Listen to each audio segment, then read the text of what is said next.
La mayoría de personas cree que por haber nacido en una familia pobre o de clase media, las probabilidades de éxito o de volverse millonarios son nulas o limitadas, cuando no es así.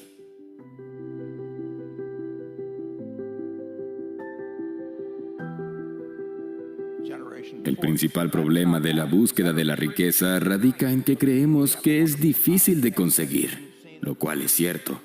Pero mentalmente nos bloqueamos pensando en esta como si se tratase de una joya extremadamente protegida que queremos robar de algún museo con altos niveles de seguridad.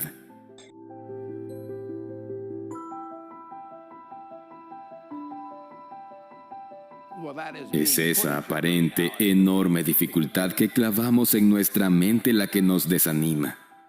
No nos deja ni siquiera intentarlo, y termina dejándonos como pobres o como personas de clase media.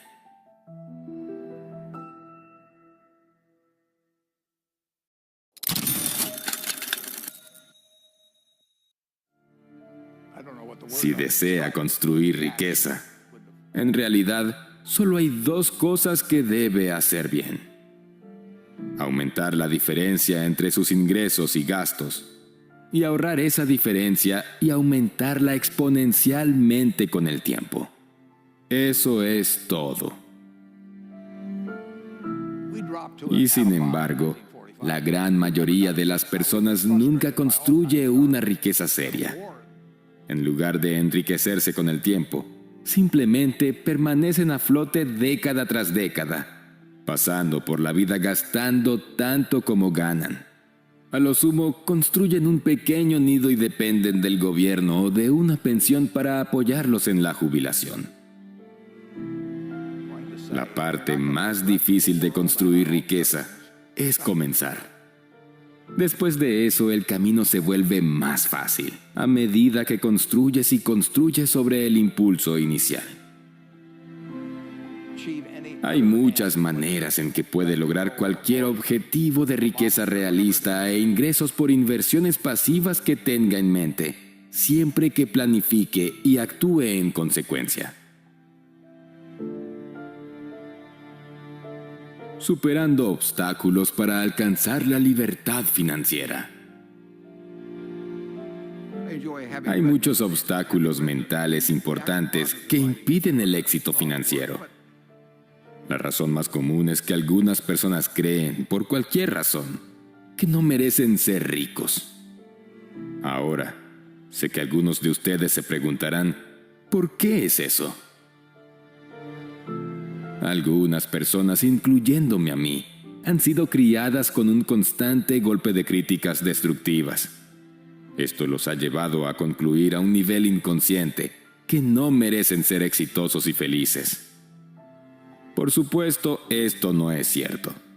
Sin embargo, esta forma de pensar negativa puede conducir a hábitos financieros destructivos. Estos hábitos pueden ser difíciles de romper. Mírese a sí mismo como merecedor de dinero. A veces las personas dicen que no son muy buenas con el dinero.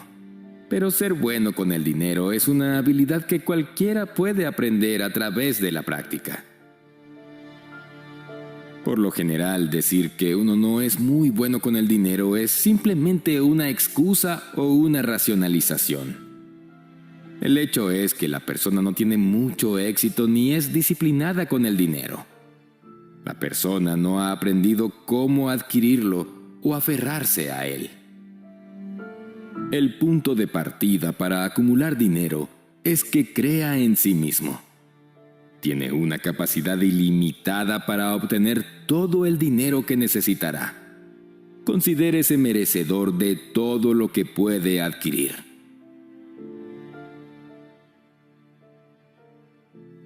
El dinero es esencial para nuestras vidas. El dinero es bueno.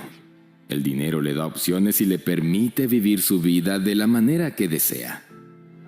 El dinero le abre puertas que se habrían cerrado en su ausencia. Pero como cualquier cosa, una obsesión puede ser dolorosa. Si una persona se preocupa tanto por el dinero, puede perder de vista el hecho de que el dinero es simplemente una herramienta.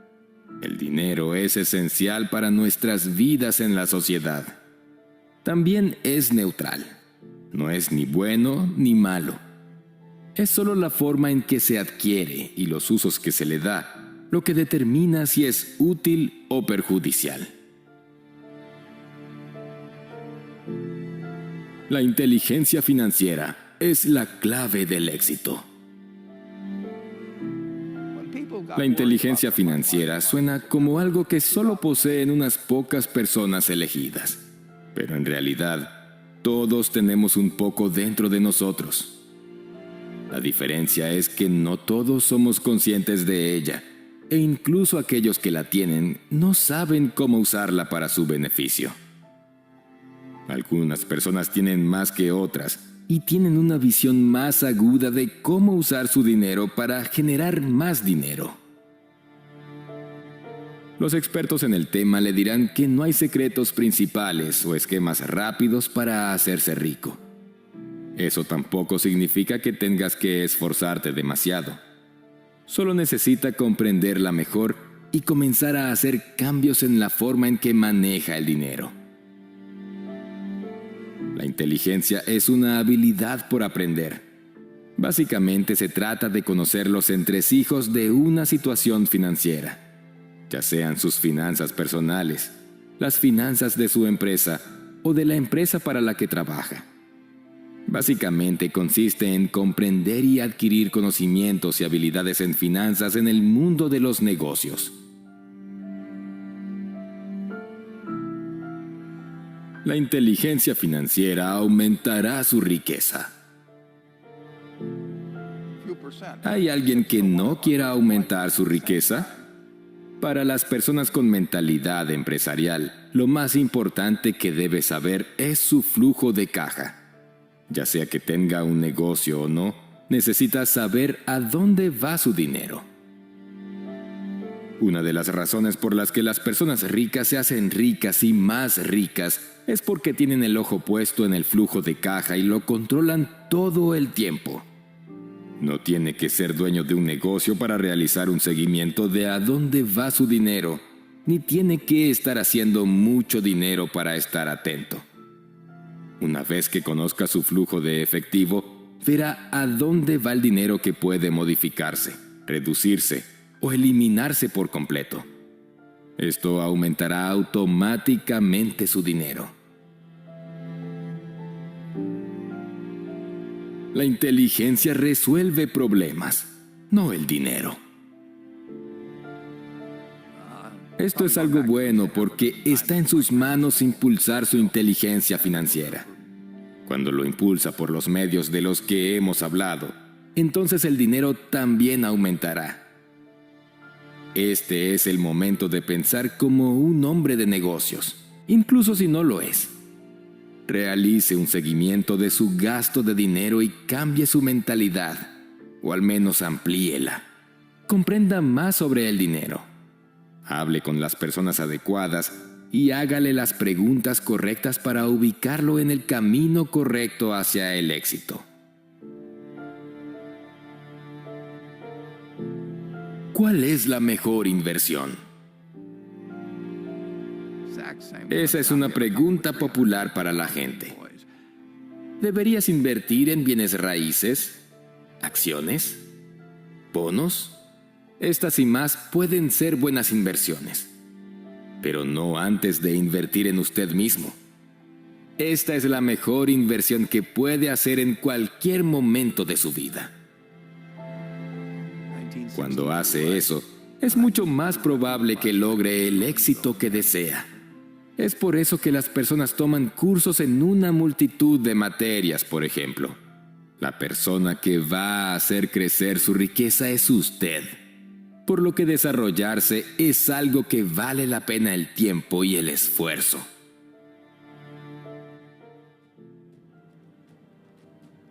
La pobreza consiste en tener más problemas que soluciones. La riqueza consiste en tener más soluciones que problemas. Debes recordar que la cuestión no es si algo es o no posible, sino cómo conseguirlo. Si una y otra vez te haces la misma pregunta, no dudes que al final acabas encontrando la respuesta. No dejes de buscar. La mayoría se cansa. Tú no lo hagas. Porque si te cansas, pierdes.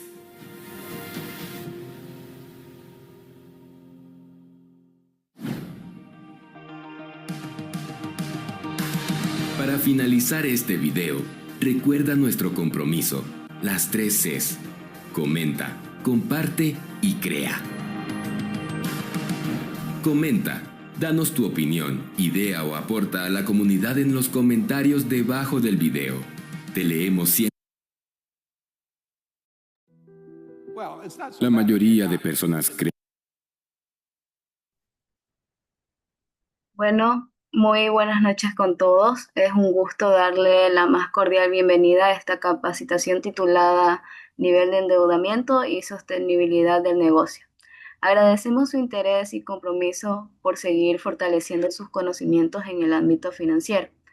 Durante esta sesión analizaremos cómo medir adecuadamente el endeudamiento, los riesgos asociados al sobreendeudamiento y buenas prácticas que permiten una gestión financiera responsable. Estos conocimientos son esenciales para garantizar la estabilidad y continuidad de las actividades económicas, especialmente en contextos de incertidumbre o limitación de recursos. Esperemos que esta jornada les resulte enriquecedora, práctica y sobre todo útil para aplicar en su formación académica y profesional. Gracias por acompañarnos y bienvenidos nuevamente. Bueno, buenas noches. Como ya dijo mi compañera, vamos a tratar el nivel de endeudamiento y sostenibilidad del negocio. Pero primero les quiero compartir una gran frase. Solo hay dos medios de pagar las deudas, por el trabajo y por el ahorro. Thomas Carlyle. Esto nos quiere decir que si somos unas personas responsables, buscaremos la manera siempre de pagar las deudas y estar al día, sea mediante el trabajo o sea por el ahorro, es decir, dejar de gastar tanto para poder cumplir con nuestras obligaciones. Bueno, empecemos con el nivel de endeudamiento y sostenibilidad del negocio. El nivel de endeudamiento puede impulsar el crecimiento, pero un exceso puede llevar a la insolvencia. El nivel de endeudamiento es un aspecto crítico en la gestión financiera de cualquier empresa, ya que influye directamente en su capacidad para crecer, operar y mantenerse sostenible en un largo plazo. Ya. Un manejo adecuado de la deuda puede potenciar la rentabilidad, mientras que un exceso de deuda puede llevar a problemas de liquidez, incluso a la quiebra de una empresa. Es decir, cuando buscamos préstamos externos, pero no nos fijamos si estos realmente los podemos pagar o no. También la sostenibilidad financiera se logra con equilibrio y planificación. Es decir, para mantener una empresa de forma estable, es decir, que nosotros tenemos que tener una planificación, un equilibrio, ir poniendo ese granito de arena, viendo cuáles son las entradas y las salidas del dinero, ¿no? Ya, tenemos los indicadores para medir el endeudamiento.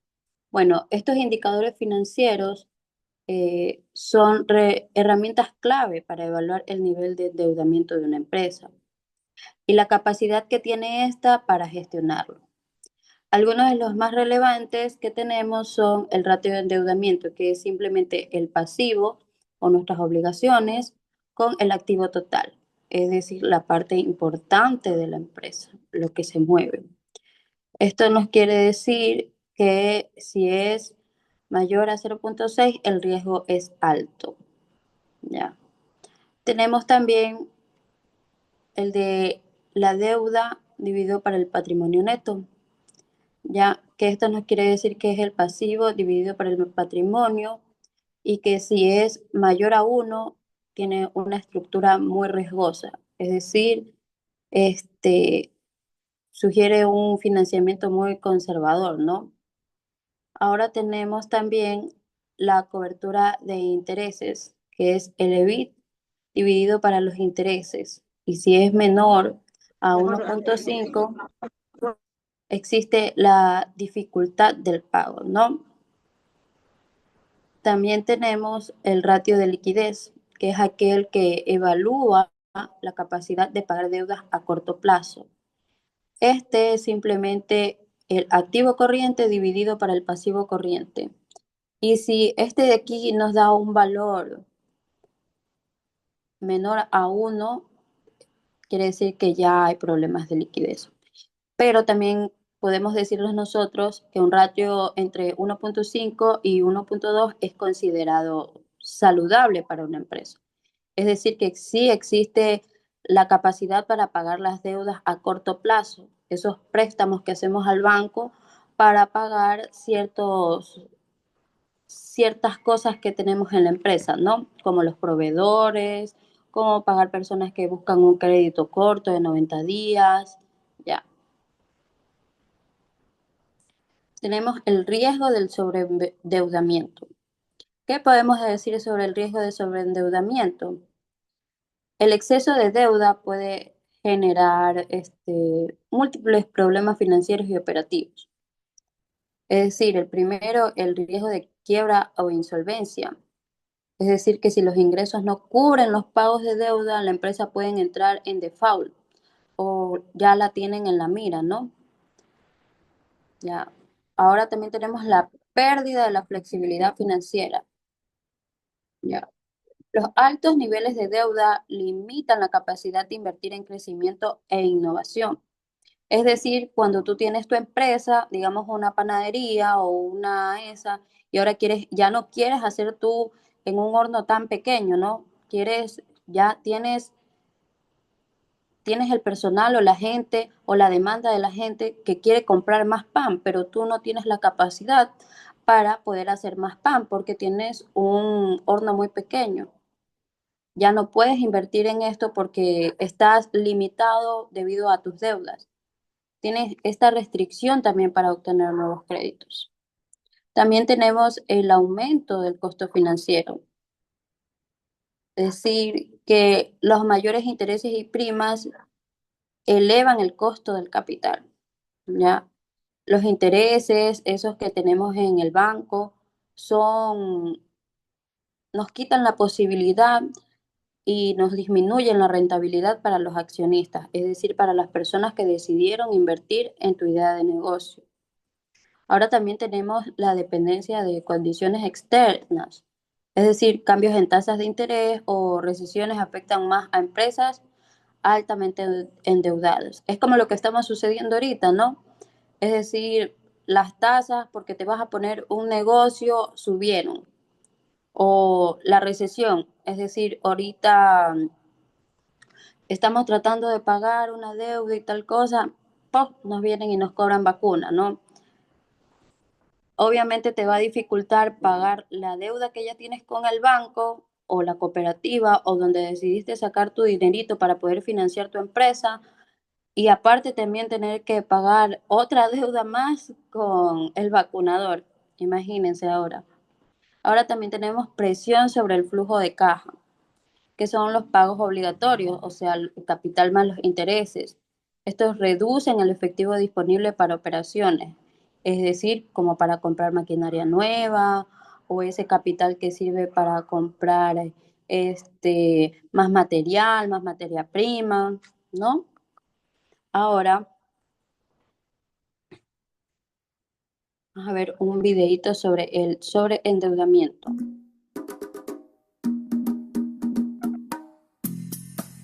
Educación financiera. El sobreendeudamiento.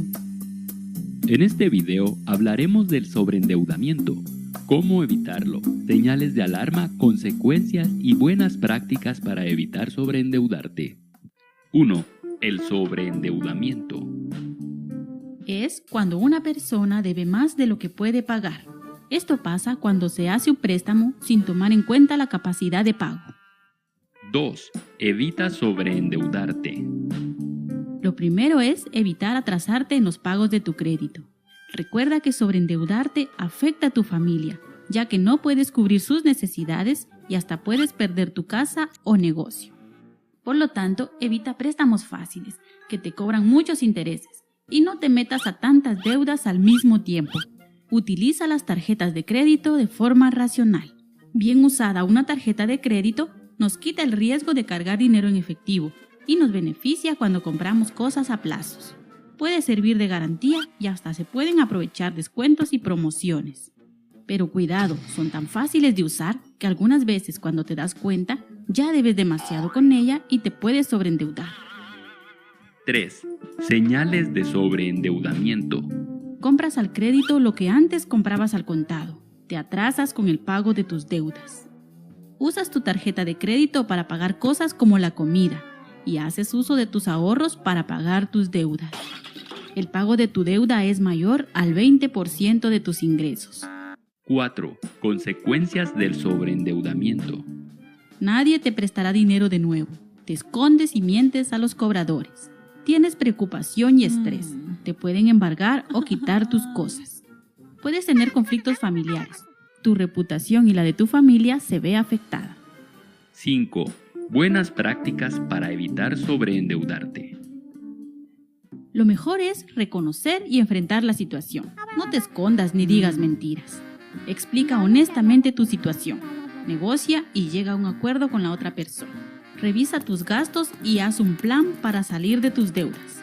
Evita gastos innecesarios. Controla tus gastos. No compres cosas que en realidad no necesitas. Antes de comprar algo, pregúntate si lo puedes pagar y anota tus gastos priorizando lo más importante. Acostúmbrate a ahorrar. Si tienes tarjeta de crédito, utilízala con precaución y evita préstamos con intereses muy altos. Ahora a practicar lo aprendido.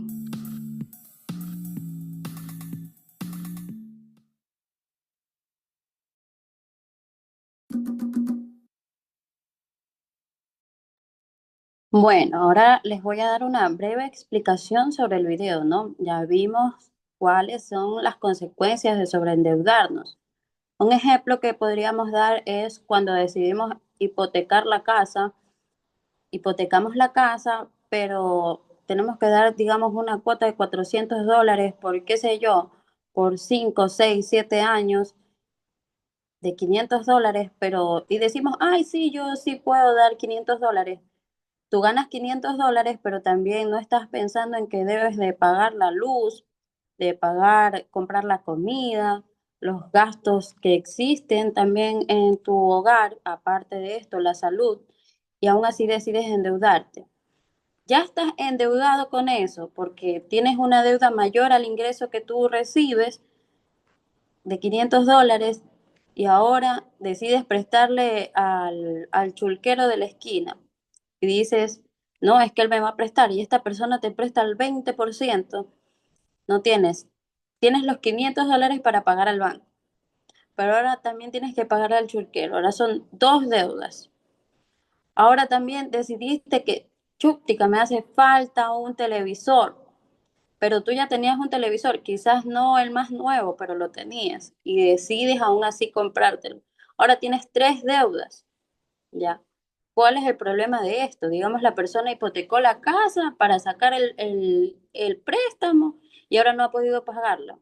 Le están diciendo que ahora el banco le va a quitar la casa y ahí es cuando nos enojamos y decimos, no, que el banco es malo, que yo esto, yo lo otro, pero no somos conscientes de que existen estos riesgos de sobreendeudarnos, no pagar y luego nos quejamos y decimos, bueno, me van a quitar mi casa y es culpa del banco, pero deberían fijarse que también puede ser culpa de ustedes, al no fijarse que no pueden pagar algo. También existe esto que tenemos nosotros de querernos comprar la última cosa que está a la moda, pero no lo necesitamos. Bueno, ahora les voy a hablar sobre las buenas prácticas de gestión financiera. Mantener una estructura de capital equilibrada. Es decir, que nuestro capital esté equilibrado. ¿Cuál es nuestro capital? Ese ingreso que tenemos ahí, esa platita que no se mueve, ese ahorro que digamos, ya, esa platita no se mueve. No gastemos el ahorro que tenemos para pagar deudas, como ya lo vimos en el video. Dice proyecciones realistas de flujo de caja.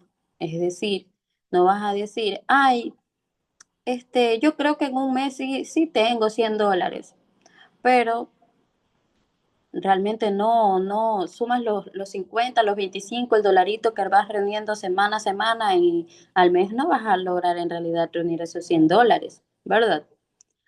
Diversificar fuentes de financiamiento. Es decir, ¿cuáles son estas fuentes de financiamiento? Las cooperativas, los bancos. Cuando decidas tener o querer tener un préstamo, un crédito, ¿no? Buscar las diferentes fuentes y negociar condiciones favorables. Es decir, que si tú ganas $500 al mes, tú dices, no, pues yo gano $500, pero tengo que pagar la deuda. ¿Podría, por favor, volver a calcularme la deuda, pero a más tiempo, a largo plazo? Ahora ya no te toca pagar $500, te toca pagar 350 y 150 te quedan aparte, ¿no? Tus condiciones favorables. Hey, mire, yo gano esto, pero también resulta que tengo que hacer las cosas en mi casa. Buscar el que más te convenga. Digamos, las tasas de interés. Hay tasas de interés altísimas. Tienes que ir a buscar a la que más te convenga. No vas a ir al primer banco que te da el préstamo, pero luego vas a ver y es 15% de interés. No, pues amigo, creo que es algo dificultoso, ¿no? Bueno, tenemos el control y el monitoreo continuo, es decir, revisar periódicamente los ratios clave, ¿verdad? Los que ya hablamos, ya el ICR, la liquidez. Dice, ajustar estrategias según el entorno económico, es decir, cómo vamos a financiar las cosas, cuál nos conviene más, qué tasa de interés nos conviene más, cuánto gano, cuánto estoy vendiendo en mi empresa. Ah, yo vendo mis pancitos y al mes yo sí me hago unos $3,000, más incluso, ya, digamos si las ventas están buenas, digamos en temporada alta, pero no me vas a decir que en temporada baja vendes $2,300 o más, porque sabes que no es así. Ajústate para esos periodos de temporada baja. Usar el crecimiento para reducir la deuda. Es decir, ah, ya, bueno, ya me está yendo mejor, ya ahora sí, estoy en temporada alta. ¿Sabes qué? Voy a ir a pagarle al señor que me ayudó, a mi amigo que me ayudó para comprarme este hornito que es mucho más grande para hacer más panes. Le quedó bien, ¿no? Para poder reducir esa deuda y así mantenerme contento. Ya pagué esa deuda, ya se viene temporada baja y yo ya salí de esa deuda, ya me siento tranquilo, ya no le debo a mi vecino. Y también, como siempre, y ya sabemos que es lo que enseñan las finanzas, reservar fondos de emergencia. ¿Por qué debemos reservar estos fondos? Porque no sabes qué puede suceder. Ahora se habla de los seguros, pero seamos honestos, la mayoría de la gente no los compra. Entonces, ¿qué hacen? Dicen, ah, voy a guardar igual mi platita debajo del colchón. Entonces, ¿qué hace esto? Pasó algo, ay, ya, me compré el hornito, pero se me dañó la refri que yo tengo ahí para vender los quesos, las leches, las colas que también me piden en la panadería. Se me dañó. ¿Me compro una nueva o mejor mando a arreglar la que ya tengo? Cualquiera de las dos decisiones que tú veas que te conviene más, va a necesitar un dinero, ¿no? Entonces, esos fonditos de emergencia, aparte de tus ahorros, son los que te van a ayudar a poder financiar eso que quieres hacer. En casos y ejemplos tenemos que Apple y Microsoft reducen deuda con exceso de efectivo. No lo pongamos tan lejos, pongámoslo mejor aquí, en Ecuador. ¿Qué pasa con Claro? Claro es una de las empresas que más exceso de efectivo tiene. Tienen mucha liquidez, pero ya no saben ni en qué invertir. Eso es lo que sucede. Entonces ellos no tienen este tipo de deudas altas, que podemos decir, ¿ya? Esto les ayuda a mantenerse estables. Puede suceder cualquier cosa, ellos tienen que pagar algo, ellos ya tienen el dinero, cómo compensarlo. Aunque a veces nos quitan con los planes que venden, no. Tenemos la crisis del 2008. Empresas con alto leverage quebraron. Es decir, estas empresas que decidieron endeudarse al máximo porque hubo un tiempo en que había préstamos, que por aquí, que por allá, yo te doy plata, tú esto, lo otro, y al final de la hora no podían pagar, ¿no?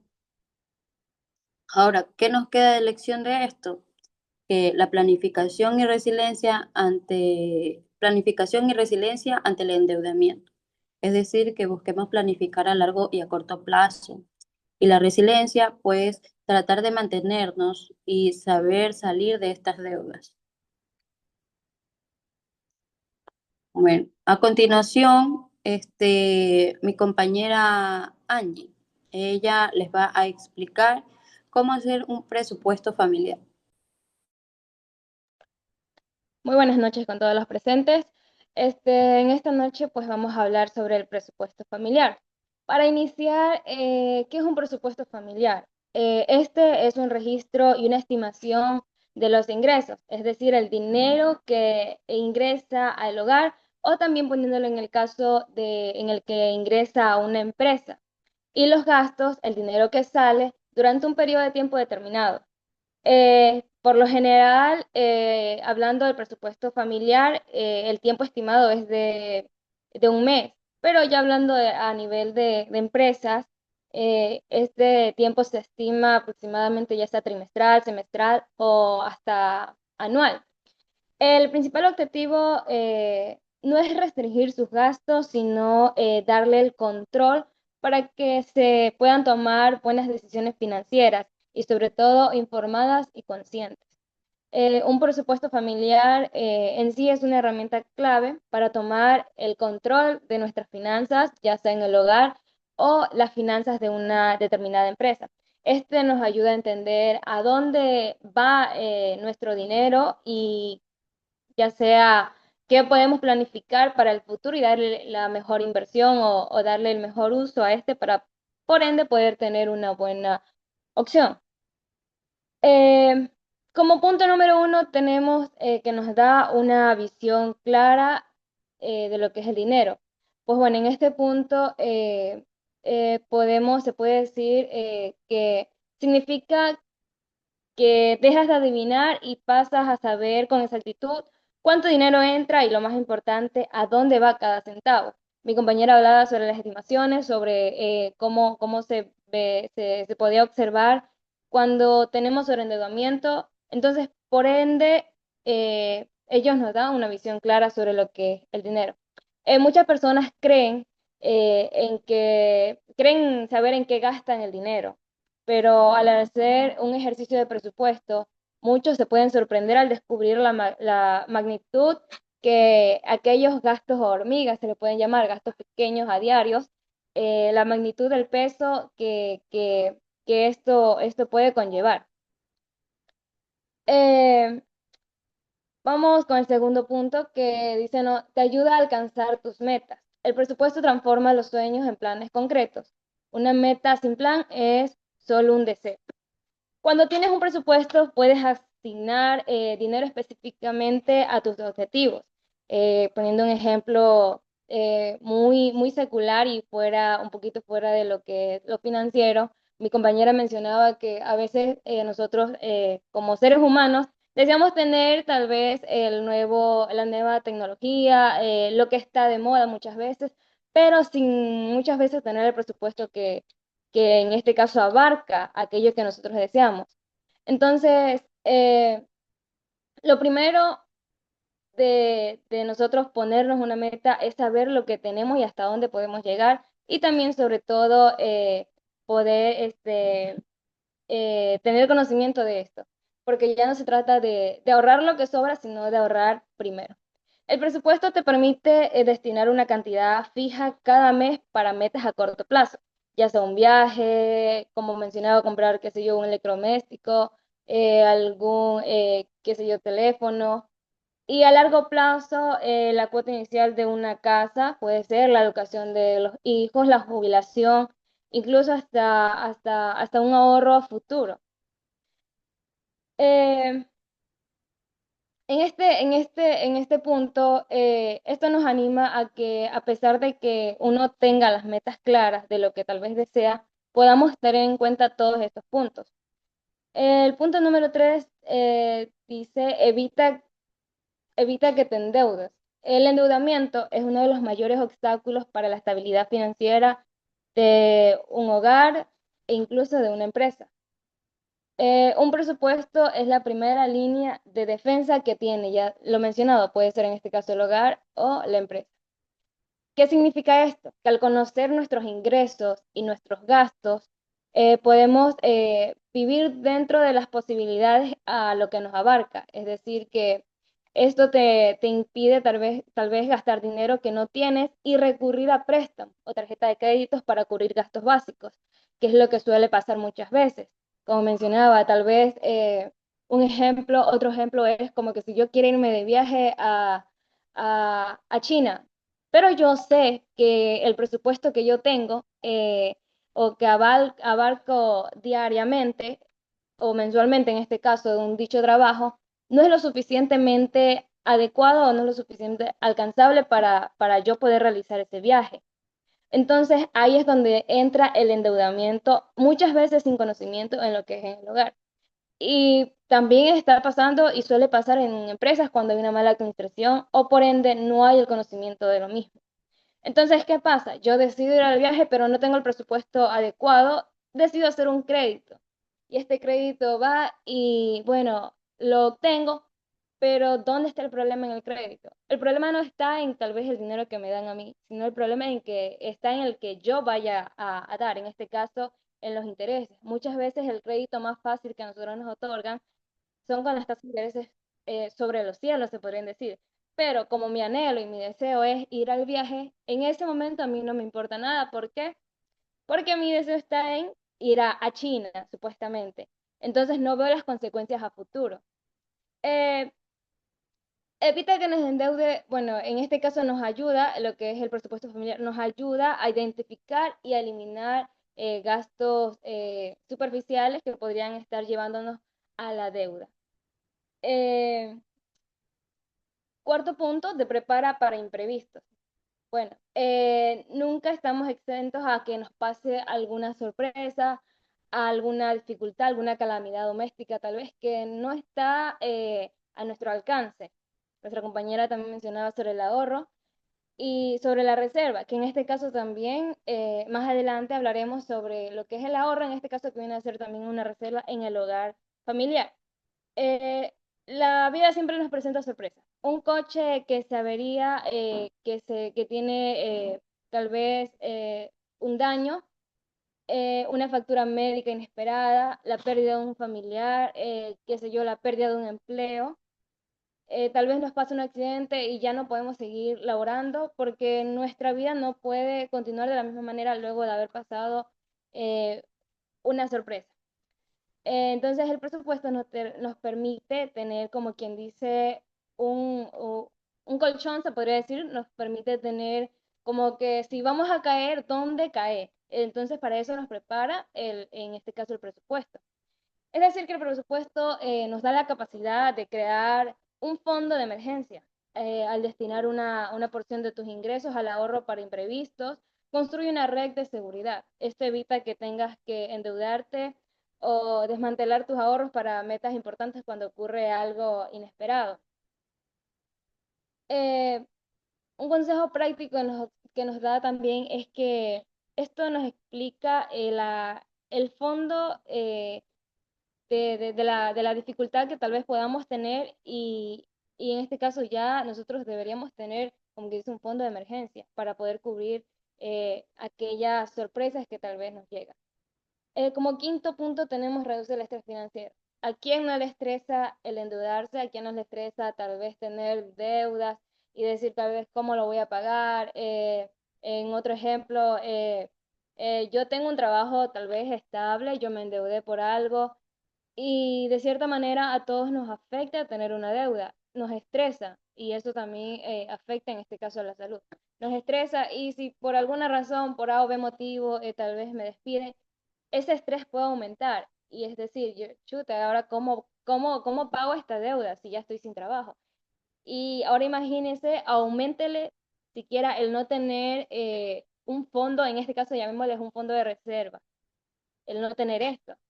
Entonces, el dinero es una de las principales causas de la preocupación en los hogares, sobre todo. Eh, el no tener un presupuesto, pues esto aumenta el estrés.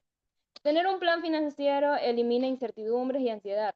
Dejas de preguntarte si tal vez tendrás lo que mencionaba antes, si tendrás suficiente dinero para el fin de mes o si podrás cubrir las facturas, si podrás cubrir los gastos de alimentación, el colegio de tus hijos. Todo esto nos ayuda lo que es el presupuesto familiar. ¿Cómo hacer un presupuesto familiar? Entonces, el presupuesto familiar es una herramienta para tomar el control de nuestras finanzas, que era lo que mencionábamos. Nos ayuda a entender, en este caso, cómo planificar y a dónde va nuestro dinero y sobre todo planificar el futuro de nuestro dinero. Eh, en este caso, en este caso, paso número 1 es identificar los ingresos.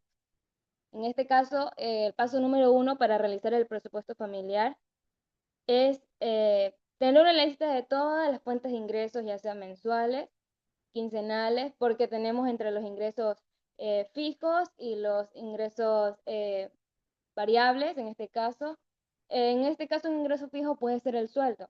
Un hogar conformado por padre, madre, 3 hijos, uno mayor de edad. En este caso, los dos padres tienen un trabajo, pero uno de ellos tiene un trabajo fijo, que en este caso le llamamos fijo porque es algo que se mantiene constante y siempre pasa. Es decir, el padre de familia trabaja en el GAC del empalme, digamos y él recibe su sueldo, en este caso, no sé, a fin de mes. Pero ese sueldo es constante, mientras él sigue manteniéndose en el trabajo, ese sueldo es constante. Entonces, ese viene a ser un ingreso fijo. En todo caso, la madre de familia tiene un sueldo variable, es decir, puede ser llamarlo también un ingreso extra, que tal vez en los fines de semana ayuda a alguien en un trabajo y recibe su ingreso. Tal vez cada 15 días, es algo que no es constante, es decir, que puede suceder o incluso no puede suceder. Las bonificaciones también las tenemos. Bueno, estas se promedian y son variables o no. En este caso, las bonificaciones también cuentan como se le podría llamar comisiones o un ingreso extra. Esto también no siempre va a ser, no siempre es fijo, nunca, es más, nunca es fijo, porque es como una comisión, se le podría llamar. En la siguiente diapositiva podemos observar lo que es el registro de ingresos familiares. En esta diapositiva que se presentará a continuación, tenemos que lo que es el registro de ingresos familiares. En esta tabla vemos que están todos los ingresos. Como mencioné, hay el ingreso fijo, el variable. Podemos observar, dice fuente de ingresos. Salario, que es del padre, el monto es de 2.500. Frecuencia, la frecuencia con la que este sueldo o este dinero se recibe. En este caso, el salario del padre viene a ser quincenal y este es fijo. También tenemos el salario de la madre, que es de 1.800, este viene a ser mensual y por ende también es fijo. Trabajo freelance, que es de $300, este viene a ser variable, es decir, a lo que mencionaba, que es a todo lo contrario del que es fijo, que este es variable, este puede suceder, puede suceder en un mes, puede suceder cada semana, o incluso no puede suceder. Y las bonificaciones, que estas se las hacen en promedio, estas no se las pueden calcular mensual porque podríamos en un mes tener, podríamos en otro mes no tener. Incluso esto es más recomendable hacerlo anual. Y esto incluso es variable, por lo mencionado. Entonces aquí lo que vimos que tenemos un total de ingresos netos de 5.200. En la siguiente diapositiva pasaremos al paso número 2, que es categorizar y priorizar. En este caso aplicaremos o hablaremos un poco acerca de lo que es la regla del 50, 30 y 20. Es una guía de referencia que nos ayuda a asignar nuestros ingresos de una manera equilibrada, sin ser demasiado restrictiva. ¿A qué se refiere esto? Como primer punto tenemos el 50%, lo que es necesidades. En este caso, esta es la base de la vida, de una vida financiera. Esta categoría puede incluir todos los gastos que son esenciales e innegociables. ¿Qué quiero decir con esto? Es decir, que hablemos con un ejemplo claro sobre una familia hace las compras de alimentación, compras de alimentos semanales, pero lo no negociable viene a ser este gasto. Es decir, yo si soy madre de familia, yo no puedo comprar, decir, esta semana no vamos a comer nada porque esta semana prefiero ahorrar. Entonces, eso es algo que no se negocia.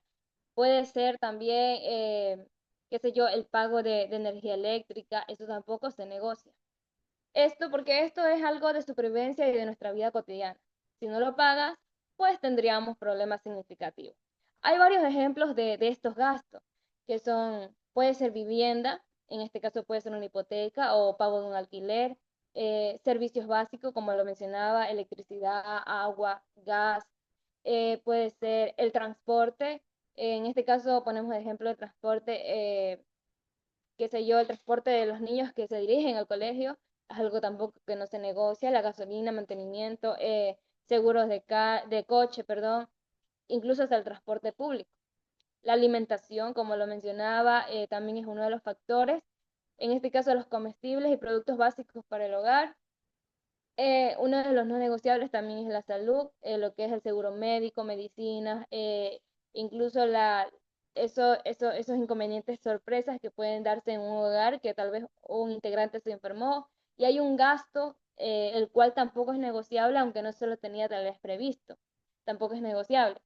Hay deudas mínimas, que el pago puede ser el pago mínimo de las tarjetas de créditos, incluso los préstamos estudiantiles o personales que muchas veces se realizan, seguros de vida, seguro de hogar, etcétera. Entonces, ¿qué quiero decir? Que la meta del 50% es que sea su límite. Es decir, si mis ingresos fueron de 4.000, entonces el 50% de esos 4.000 vienen a ser los 2.000. Entonces esos $2.000 se van para los gastos no negociables, para la alimentación, servicios básicos, todo lo que mencioné. Entonces, esta es la meta. Si tus gastos en esta categoría superan esa cantidad, es una señal que tal vez se necesita reevaluar nuestro estilo de vida.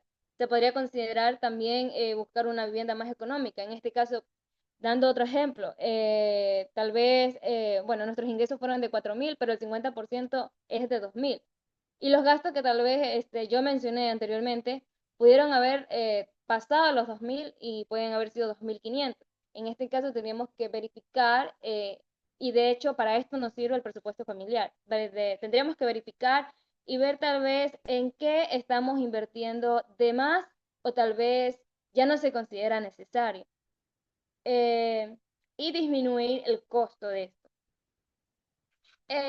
La regla del 30%, en este caso considerada para deseos. Esta categoría es para los gastos que tal vez nos dan alegría, que podemos decir que nos enriquece la vida, pero que no son esenciales en comparación a los del 50%. Son las cosas que uno elige gastar, qué sé yo, dinero, decidimos gastar este dinero tal vez en una necesidad que tal vez, perdón, no una necesidad, sino un deseo que no es necesario. Y hay varios de estos ejemplos, puede ser en el área de entretenimiento, qué sé yo, ir al cine, a un concierto, teatro o algún otro entretenimiento, algún hobby, qué sé yo, ir al gimnasio, clases de yoga, clases de música o incluso las comidas fuera de casa. Eso también viene a ser un deseo, tal vez nos da como que deseo de ir a comer, vamos al nuevo restaurante y no consideramos muchas veces tal vez el presupuesto que esto conllevaría, porque muchas veces salir a comer fuera de la casa viene a ser el gasto que incluso se hace, el 50% del gasto que tal vez se realiza en la compra de alimentación semanal. Y entre otros, incluso viajes y vacaciones. ¿Cuál es el punto clave del 30%? que este nos permite tener flexibilidad y disfrutar de la vida, pero sin sentirnos privados de esta. Qué sé yo, es el dinero divertido, se le puede llamar. Sin embargo, si tus deseos están superando el presupuesto del 30%, esta es la categoría donde debes recortar eh, de los gastos, debes recortar de estos gastos, porque no pueden superar. Si el 30% de los 4.000 vienen a ser, qué sé yo, 1.500, 1.200, entonces, si superamos esa cantidad, eh, es un punto clave el que nos está diciendo que deberíamos bajarle, como quien dice, un poquito a lo que es nuestro deseo. Como punto número 3, el 20% para lo que es el ahorro y pago de deuda. Esta es otra categoría en la cual es importante para el futuro financiero. Este 20% es para fortalecer la posición económica y construir un patrimonio. Ejemplo, se puede decir que es el ahorro de emergencia, lo que yo mencionaba anteriormente. Si tenemos el ahorro, perdón, si creamos el ahorro de emergencia y nos llega a pasar alguna situación forzosa en la que debamos usar dinero, nosotros ya tenemos ese fondo que pueda cubrir esa necesidad o esa dificultad. Pero este ahorro de emergencia se debe bueno, construir a base de 3 a 6 meses. Es decir, que si llega a pasar alguna situación y no sigo teniendo ingresos, yo me pueda suplementar con el ahorro de emergencia y esto me pueda cubrir los 3 a 6 meses de gasto básico en este caso. Ahorrar para una meta, qué sé yo, para comprar una casa, para comprar un auto, algo que sea necesario. Incluso hasta para inversiones, como es contribuciones a fondos de jubilados, e incluso inversiones en acciones, entre otros. El pago extra de deudas. Cualquier pago por encima del mínimo en las tarjetas de crédito, préstamos estudiantiles o cualquier otra deuda con intereses altos. La meta es eliminar estas deudas lo más rápido posible. El punto clave del 20% debe ser una prioridad, incluso antes del punto número 2, que era el 30%. Págate a ti mismo primero, es lo recomendable automatizar la transferencia de este 20% a una cuenta tal vez de ahorro o de inversiones tan pronto como se reciba, porque muchas veces el dinero en nuestras manos pues se, eh, se disuelve como el agua. Entonces, errores comunes que muchas veces cometemos al crear tal vez, al no tener en cuenta lo que es este tema. Por ejemplo, olvidar pequeños gastos, incluso son muy pequeños, pero olvidamos y tal vez ya cuando tenemos algún ahorro o algo apartado, decimos, bueno, no aparté para esto, entonces voy a sacar el ahorro. Qué sé yo, no planificar una emergencia, perdón, eh, o abandonar el presupuesto es el primer error. En la siguiente diapositiva tenemos lo que es un ejemplo. En este caso vamos a explicar brevemente este ejemplo. Ya con lo mencionado anteriormente, la familia Pérez tiene un ingreso mensual de 4.000, lo que mencionaba. Entonces hay categorías, lo que es necesidades, como mencioné, el 50%, el 30%, el 20%. Entonces, ¿qué sucede aquí? Que, bueno, esta familia sobrepasó lo que era la categoría de gastos del 50%. Entonces no eran sus gastos de 2.000, sino que pasaban a 2.500. Entonces, aquí la solución más directa es de que la familia Pérez, en este caso, eh, trate de amenorar gastos. En este caso, trate de amenorar gastos. Tal vez, en este caso, si los servicios básicos excedieron en este mes, pues tratar de consumir menos eh, en, en aquel gasto. También tenemos lo que es en los deseos que no sobrepasen la cantidad estimada y de la misma manera en el 20%, que era lo estimado. En la siguiente diapositiva tenemos también lo que es casi ya la clausura, lo que es endeudarse inteligentemente es una herramienta, no un riesgo. En este caso, como mencionaba antes, endeudarse tal vez con un crédito, obviamente teniendo en cuenta el interés, pero si nos endeudamos para realizar tal vez un emprendimiento, un nuevo emprendimiento, este es endeudarse inteligentemente y lo estamos usando como una herramienta. Y no como lo mencioné antes, que si nos endeudamos por un viaje, pues esto obviamente sería una pérdida. La sostenibilidad depende de las decisiones estratégicas y monitoreo constante.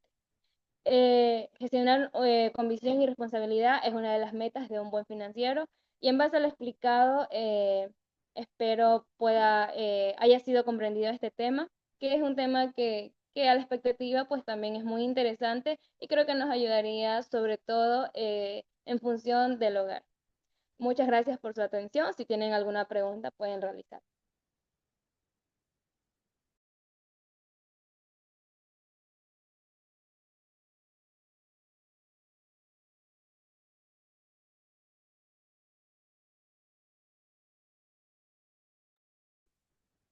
Bueno, con esto concluimos nuestra capacitación del día de hoy. Agradecemos sinceramente su participación activa e interés en el tema de endeudamiento y sostenibilidad del negocio. Conocer y aplicar indicadores para evaluar la deuda, entender los riesgos del sobreendeudamiento y adoptar prácticas responsables es fundamental para mantener la viabilidad de cualquier proyecto o emprendimiento. Las animamos a seguir investigando y aprendiendo en esta apasionante área. Hasta una próxima oportunidad y mucho éxito.